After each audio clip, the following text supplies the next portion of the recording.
할머니 대체 우리한테 왜 이러시는 거죠? 쌀쌀한 바람이 살을 에이득 불던 어느 날 밤, 보스턴의 한 주택에 경찰차들이 와 있습니다. 무슨 일이 일어난 것이 분명한데요. 이번 사연의 주인공인 셀린이 인생에서 가장 큰 결정을 한 날이었다고 합니다. 몇몇 사람들은 미국 사회에 큰 환상을 가지고 있는 경우가 있습니다. 실상을 알기 전까지 말이죠. 미국은 선진국이니 완벽한 법체계를 통해 가정폭력을 처리할 것 같았습니다. 피해자의 편에 서서 완벽하게 보호해주고 가해자는 가차없이 처벌을 할 것 같은데 실상은 아니었습니다. 셀린의 사연을 통해 알게 된 사실이지만 미국 경찰도 심각한 범죄에 대해서만 신속하게 처리할 뿐 가정폭력에 대해서는 그냥 절차에 따라서만 처리하고 있었습니다. 또한 신고를 하지 않았다면 그동안 얼마만큼 폭력을 당했는지는 중요하지 않고 당일 신고건에 대해서만 처리를 한다고 하는데요. 추후 재판에서는 영향이 있을 수 있지만 경찰에서만큼은 피해자가 호소를 하려고 해도 잘 들어주지 않는다고 하죠. 또한 가해자가 보석금을 내면 금방 풀어주기도 해 보복에 대한 두려움을 가질 수밖에 없다고 합니다. 한 가지는 분명하다고 하는데요. 가정폭력으로 경찰에 신고했다는 것은 절대적으로 이혼을 하겠다는 의미를 내포하고 있는 것이라고 합니다. 오늘 사연은 오랜 가정폭력으로 힘들어하던 셀린이 이혼 후 딸 젬마와 새로운 삶을 개척하기 위해 이사한 한 아파트에서 겪은 황당한 이야기입니다. 해외 커뮤니티에 소개한 내용을 재구성한 사연입니다. 셀린은 어떤 일을 겪었던 것일까요? 확인해 보겠습니다. 안녕하세요. 셀린입니다. 참지 말았어야 하는데 제 스스로 가정을 망가뜨리고 싶지 않았습니다. 그러나 너무 오래 참았던 것 같아요. 처음 가벼운 밀침이었을 때부터 적극적으로 대처를 했어야 하는데 젬마를 지키고 가정을 지키고 싶었습니다. 점점 잦아지고 강도가 세지는 폭력에도 도대체 왜 참았는지 이해가 되지 않아요. 결국 젬마에게까지 손을 대자 그날 그렇게 결심을 했습니다. 경찰을 불렀지만 30분이 넘게 오지 않는 시간 동안 공포에 휩싸였었죠. 와서도 떨떠름하게 보는 그 눈빛들을 잊을 수가 없습니다. 제 눈앞에서 잡혀갔고 이혼을 했지만 언제 풀려날지 몰라 지금도 사실 두렵습니다. 접근 금지 명령을 신청했어도 말이죠. 젬마와 새롭게 시작해보고자 원래 살던 곳에서 멀리 떨어진 곳으로 이사를 했어요. 그 이상한 할머니와 만남의 시작도 이곳에서부터였습니다. 젬마와 앞으로 살아가야 할 날이 많았기에 작은 아파트로 이사를 했습니다. 이사를 한 첫날 옆집에 사시는 분도 만나게 되었죠. 그분은 이사를 하는 우리를 한참이나 주시하며 지켜보시고는 반갑게 인사를 건네셨습니다. 하지만 저는 아직 누군가와 반갑게 인사를 할 정도로 마음의 여유가 없었습니다. 모든 것이 두려웠어요.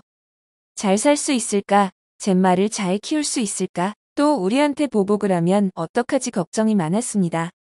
그 동양인 할머니의 인사를 받는 둥마는 둥 지나쳐버렸어요. 나중에 알고 보니 이민 온 아들네를 보러 왔다 머물고 있는 한국인 할머니였습니다. 죽기 전에 언제 또 미국에 살아보겠냐며 여기서 지내는 시간이 기약 없이 길어지고 있다고 하셨습니다. 그래도 죽기 전에는 고향으로 돌아가겠다고 하셨죠. 아무튼 할머니와의 첫 만남은 그랬습니다. 바로 옆집에 사는 할머니는 참 부지런한 모습이었습니다. 무엇을 하는지는 모르지만 이른 시간부터 일어나 뚝딱뚝딱 칼질하는 소리며 무언가를 하는 소리가 자주 들렸어요. 아침 산책도 꼭 다녀오시는 듯 했죠. 아파트는 이게 문제였어요. 생활소음까지 걸러지는 게 없었어요.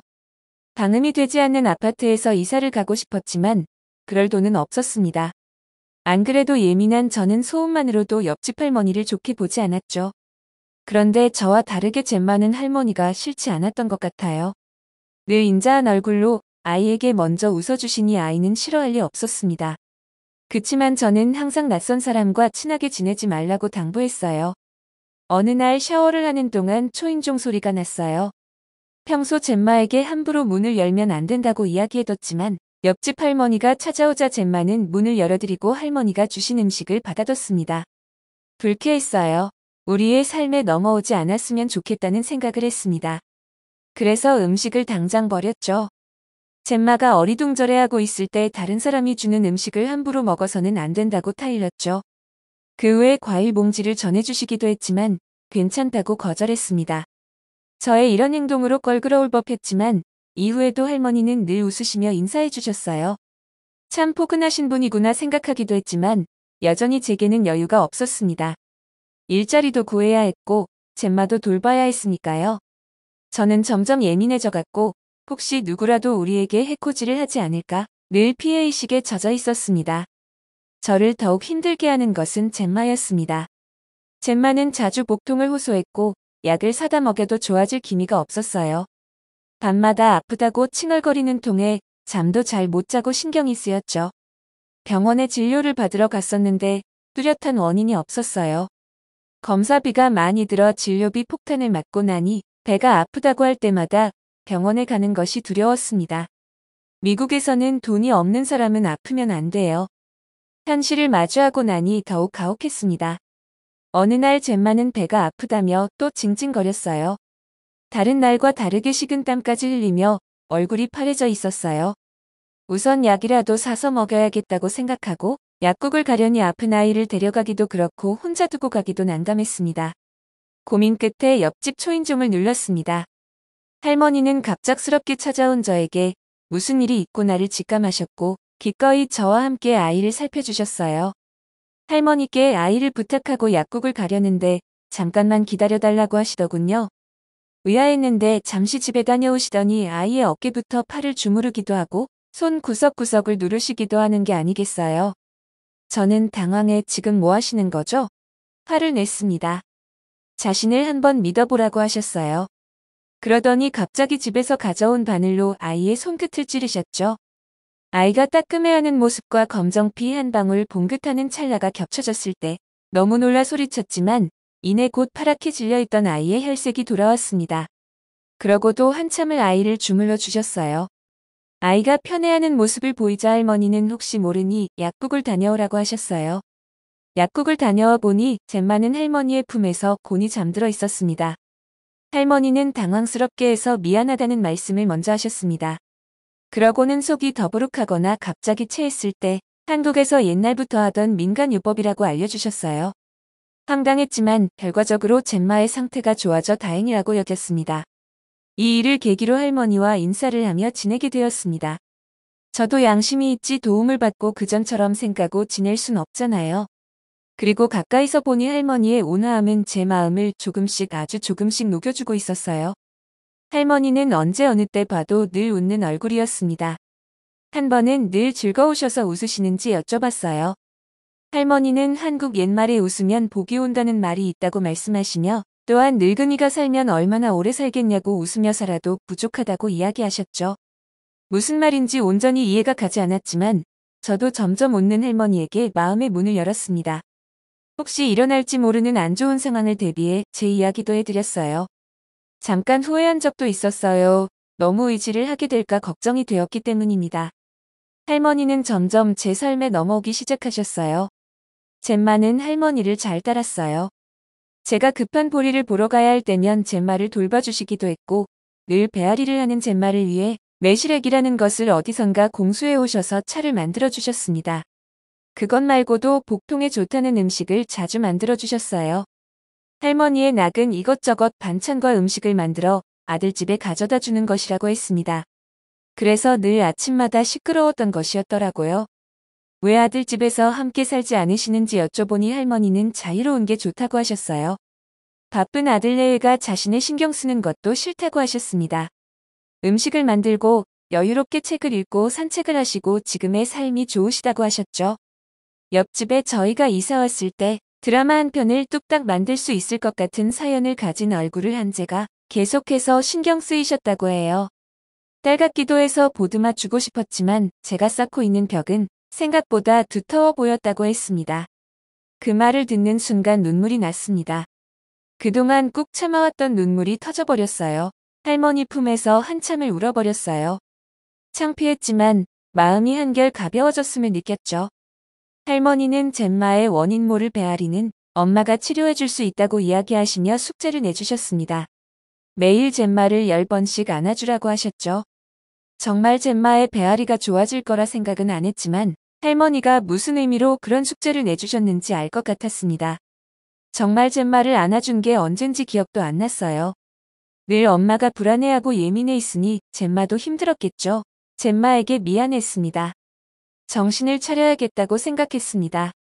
일자리를 먼저 구해야 했지만 젬마를 키우느라 몇 년간 일을 하지 않았기에 쉽지 않았습니다. 늦게 끝나는 일도 할 수 없었고 고민이 이만저만이 아니었죠. 그런데 할머니가 먼저 이야기를 꺼내셨어요. 일자리를 구하는데 젬마는 신경 쓰지 말라고 하셨습니다. 좋은 일자리가 있으면 엄마가 없는 동안 젬마를 돌봐주시겠다고 하셨죠. 돈은 따로 안 받을 테니 걱정하지 말라고 하셨어요. 원래 한국에서도 할머니들이 손주를 돌봐준다며 젬마가 워낙 말도 잘 듣는 아이라 자신도 심심하지 않고 좋다고 하셨어요. 정말 이상한 할머니였어요. 말하지 않아도 제 마음을 다 꿰뚫고 있는 것 같았습니다. 저는 우선 젬마가 학교에 있는 낮 시간 동안에 파트타임을 구해 최대한 할머니에게 도움을 안 받으려고 했습니다. 그러나 어쩔 수 없이 끝나는 시간이 안 맞아 한두 시간은 할머니께 부탁드렸죠. 일을 마치고 돌아오면 젬마는 할머니와 웃으며 놀고 있었어요. 특히 할머니가 들려주시는 한국 이야기를 좋아했습니다.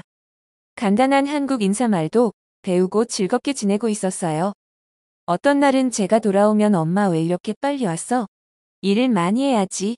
라며 저를 당황스럽게 만들기도 했습니다. 그럴 때마다 저는 마음이 벅차오르는 것 같기도 하고 슬픈 것 같기도 하고 알 수 없는 마음에 사로잡히곤 했어요. 아마 할머니에 대한 감사함과 젬마에 대한 안도감이 동시에 폭발해서였을 거예요. 이런 날이 계속될 거라고 생각했습니다. 그러나 곧 저에게 시련이 또 찾아왔어요. 할머니는 비자 문제로 한국에 다녀오셔야 한다고 했습니다. 세상이 무너지는 것 같았어요. 기약 없는 이별에 저와 젬마는 슬펐지만 그동안 할머니는 우리를 꽤나 단단한 사람으로 다듬어 주셨다는 것을 알 수 있었어요. 어느 순간 자주 체하고 알 수 없는 메아리를 하던 젬마도 아프다는 징징거림이 쏙 들어갔고 저도 웃으며 젬마를 안아주는 날이 늘어나 있었습니다. 정말 이상한 할머니죠. 어느 누가 낯선 타인에게 이러한 정성을 보여줄 수 있을까요? 단순한 친절함이 아니었어요.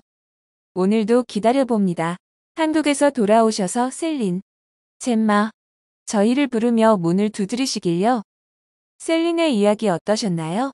오랜 가정폭력으로 마음의 문을 닫아버렸던 셀린이 다시 젬마와 힘을 낼 수 있어서 정말 다행입니다. 할머니가 돌아오셨나 정말 궁금해지네요. 재미있고 감동적인 사연 계속해서 제보해주시면 감사하겠습니다. 별별 이슈였습니다. 영상을 끝까지 시청해주셔서 감사합니다. 구독과 좋아요는 영상 제작에 큰 힘이 됩니다.